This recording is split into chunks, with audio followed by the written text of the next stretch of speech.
네, 여야가 상임위원장 배분을 놓고 대치 양상을 보이고 있죠. 오늘 본회의가 열려서 일부 상임위원장 선출을 할 거다 이런 소식도 함께 전해지고 있는데요. 더불어민주당의 박성준 원내수석 부대표 연결해서 관련 이야기 좀 나눠보겠습니다. 나와 계시죠? 네네, 안녕하세요. 네, 뭐 협상 진척된 거 전혀 없죠? 뭐 주말 동안에 회동이 전혀 없었고요. 특히 제가 지난 금요일에 배준영 국민의힘 원내수석을 만나서 네. 주말 회동을 좀 이어가자라고 제안을 했었는데요. 예. 반응은 없었습니다. 예. 그러면 그냥 오늘 본회의 열어서 11개 상임위 위원장 선출하는 거 맞습니까? 오늘 본회의가 이제 2시에 열릴 것으로 예상하고 있고요. 네. 저희 기본적인 입장은 국회법대로 국회법을 준수를 해서 18개 상임위를 배정하고 상임위원장 뽑는 것이 원칙인데 네. 오늘 아마 국회의장님께서 여야 원내대표와 만날 예정인 것 같습니다. 그렇다면 거기에서 또 어떤 최종적인 어떤 조율이 있을 것으로 보입니다. 그래요. 아무튼 보도가 그렇게 나오고 있던데요. 그러면 따라붙는 궁금증이 네네. 나머지 7개 상임위원장은 이제 비게 되는 건데요. 네네.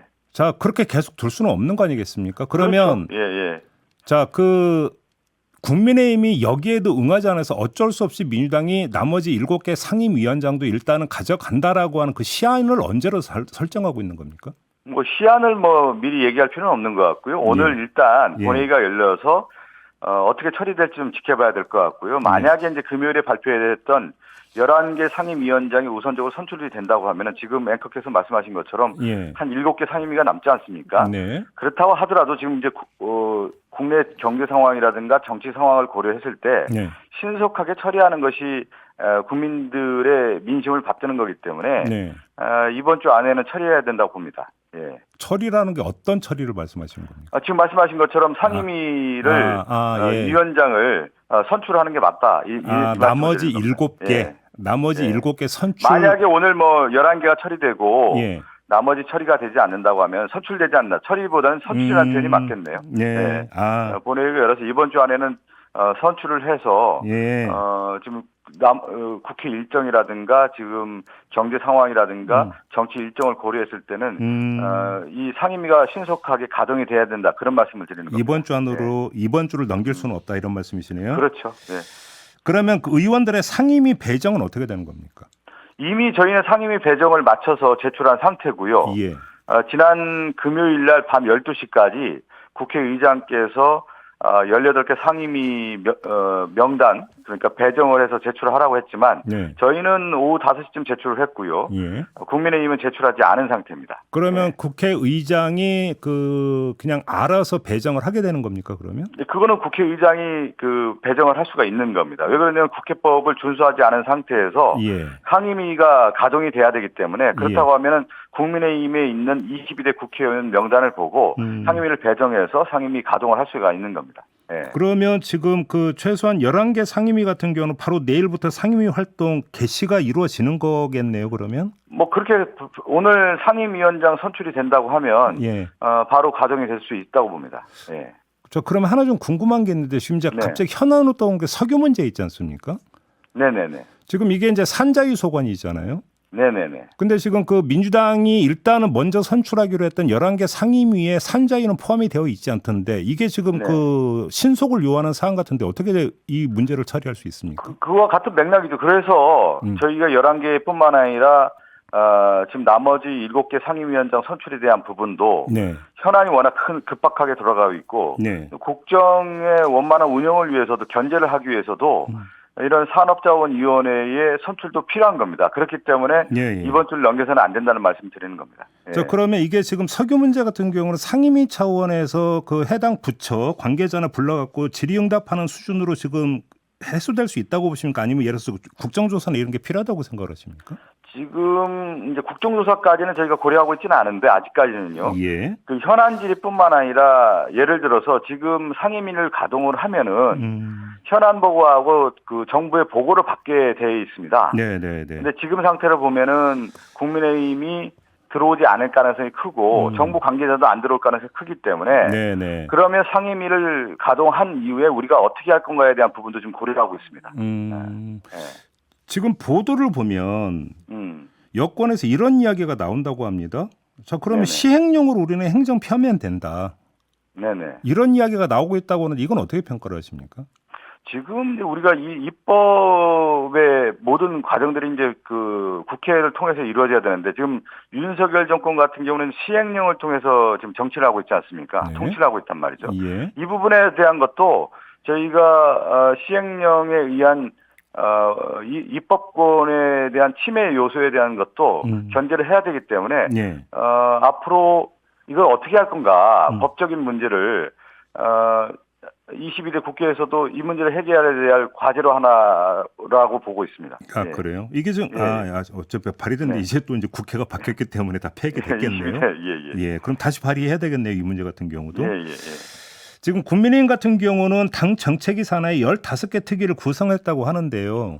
네네. 지금 국회 보이콧을 장기화할 수도 있다는 이야기로도 연결이 될 수 있을 것 같은데 어떻게 지금 전망을 하고 계십니까? 아니 지금 그대로죠. 국민의힘 산하에 15개 특위를 구성했다라고 하는 것은 예. 원래 국회의원들이 활동해야 될 상임위원회에서 활동을 하지 않고 당 내부의 15개 특위를 통해서 활동하겠다라는 것은 장기전을 돌입하겠다. 그렇죠. 그리고 예. 지금 여야의 협상에 임하지 않겠다. 파행을 하겠다라고 하는 의지가 네. 보여지는 거고요. 예. 지연 전략이기 때문에 그 자체가 무책임한 태도다 이렇게 보고 있습니다. 예. 그래요. 알겠습니다. 네. 지금 그러면 예를 들어서 지금 그 민주당이 우선 처리 대상으로 좀 뽑아놨던 특검법이라든지 방송 3법 이런 거 있지 않습니까? 네네네. 이게 추진 속도가 혹시 제어될 가능성은 있나요? 어떻게 되는 겁니까? 지금 이제 최혜병 특검법이라든가 방송 3법과 관련된 이 문제를 해결하기 위해서라도 네. 지금 상임위원장 선출을 해서 상임위가 가동돼야 되는 것이죠. 네. 그러면 저희들 입장에서는 만약에 상임위원회가 오늘 상임위원회 선출이 되고 상임위원회가 가동이 된다고 하면 법사위에서 최혜병 특검법을 다룰 거고요. 네. 방송 3법은 과방위를 통해서 우리가 방송 3법을 하기 때문에 예. 상임위가 바로 가동이 들어간다고 하면은 법안에 대한 심사뿐만 아니라 법안 발의가 되지 않겠습니까? 네네. 그다음에 이제 본회의에서 처리할 일정들을 좀 저희가 생각하고 있는 겁니다. 근데 지금 네. 그게 어차피 만약에 국민의힘이 보이콧으로 계속 나오고 네네네. 그 국민의힘이 빠진 상태에서 통과를 시키면 윤석열 대통령은 또 거부권 행사의 근거로 야당 일방성 요걸 또 강조하지 않겠습니까? 근데 생각해 보면 지금 이제 법사위라든가 국회 과방위원회에서 법안 심사를 하고 네. 법안 통과가 되고 본회의에서 넘어가서 본회의를 통과했을 경우에 윤석열 대통령이 거부권을 하는데 그 상황에서 국민의힘이 들어오지 않을 수가 있을까요? 그래요. 들어올 거라고 전망을 하십니까?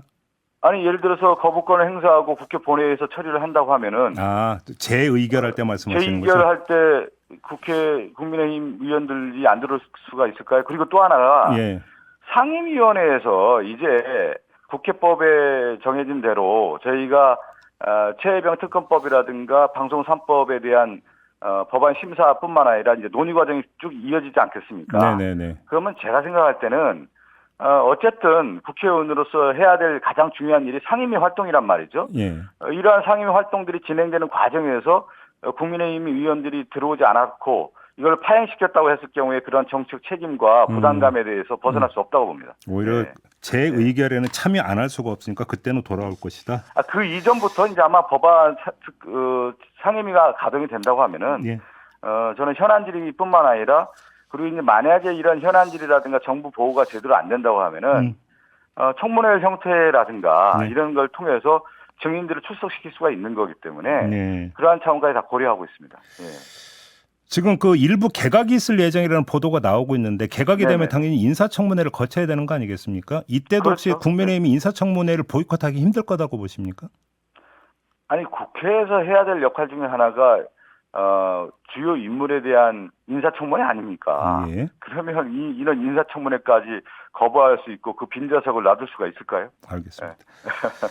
자, 지난주에 이화영 전 경기도 평화부지사에 대한 1심 선고가 내려졌습니다. 네네. 관련해서 궁금한 게 있는데요. 그러니까 오늘 보도에 따르면 이번 주 중에 검찰이 이재명 대표도 공범 혐의로 기소할 것이다. 이런 보도가 지금 나오고 있는데 그 대북 송금 검찰 조작 특검법 이거 추진하시는 겁니까? 이거는 당에서도 그렇고 지금 저희들 원내에서도 그렇고요. 상당히 그 심도 있게 네. 이것을 지켜보고 있고, 네.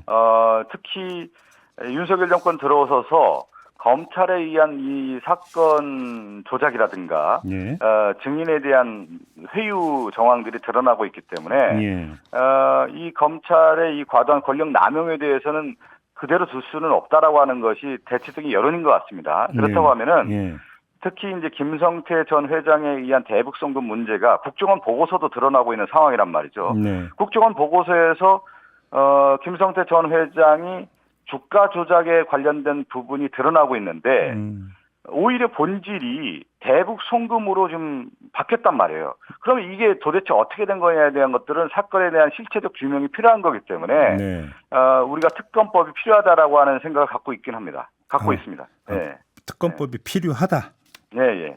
그걸 이제 시기를 좀 보고 있는 상황입니다. 예. 그러면 지금 검찰 조작이라고 말씀하셨는데 그러면 지난주에 1심 선고는 검찰 조작에 휘둘린 판결이다 이렇게 평가하시는 겁니까? 아니 이제 법원 재판부의 판결을 존중하지만 네. 지금 재판과 수사 과정에서 예. 증언의 회유 정황이 심각한 수준으로 드러나고 있다고 판단하고 있고요. 저희들은요. 네. 또 판결 과정에서 이것이 반영되지 않고 있다. 그런 거죠. 왜 그러냐면 증언의 회유 정황이라든가 김성태 회장의 주가 조작 관련된 부분이 국정원 보고서에 드러나왔는데 재판부의 판결에 반영되지 않았다는 점에서 우리가 보고 있는 겁니다. 이 부분을. 예. 알겠습니다. 관련해서 한동훈 전 국민의힘 비대위원장이 여러 차례에 걸쳐서 SNS에 글을 올린 거 보셨습니까, 의원님? 네, 자세한 내용은 보지 않고 언론 보도를 통해서 제가 봤습니다. 어떻게 평가하십니까? 아니 그러니까 저는 그 한동훈 전 비대위원장의 그렇게 어떤 법적인 문제에 정정당당하다고 하면은 네. 그 휴대전화 비밀번호 24개를 공개해야 되는 거 아니겠어요? 그것부터 예. 출발해야 되는 거 아니겠습니까? 자신에 대한 그 혐의와 그 부분에 대한 것은 공개하지 않고 남의 죄에 대한 부분에 대한 자신의 입장만 얘기할 것이 아니라 자기부터 얘기해야 되는 거 아니겠습니까? 알겠습니다. 예. 마지막으로 오늘 혹시 최고위에서 당헌당규 개정안 처리합니까? 오늘 처리할 것으로 보이고 있습니다. 예. 그러면 예를 들어서 당권, 대권 분리 규정에 예외 조항을 두는 것도 그대로 그러니까 처리하는 거고요. 아니, 그러니까 상당한 특별한 사유가 있을 경우에, 네. 그러니까 이게 법의 규정을 일률적으로 1년 전에 사퇴 이 부분이 아니겠습니까? 일률적으로 적용하기보다는 예외적 상황이 발생할 수 있는 거 아니에요. 상당한 특별한 사유가 있을 경우에는 그런 경우에는 당무위 의결로 그러니까 당무위 의결이라고 하는 절차를 두는 거죠. 당무위 의결로 사퇴 시한을 변경할 수 있는 것이 아니냐라고 하는 부분이 이제 고려되고 있는 것 같습니다. 근데 굳이 예외적 특별한 그 상황을 고려할 이유가 뭐가 있습니까? 그러니까 한국 정치 상황에서 여러 상황들이 있는데 1년 전이라고 하는 그냥 그 법적 규정으로 딱 줬을 경우에 그런 것보다는 유연하게 그것을 당무위 의결이라고 하는 절차적 과정을 거친다고 하면은 이건 특별하게 저는 논의의 쟁점이 될 수 있는 사안은 아니라고 봅니다. 예. 알겠습니다. 자, 말씀 여기까지 드려야 될 것 같네요. 고맙습니다. 네, 감사합니다. 네, 박성준 더불어민주당 원내 수석 부대표였습니다.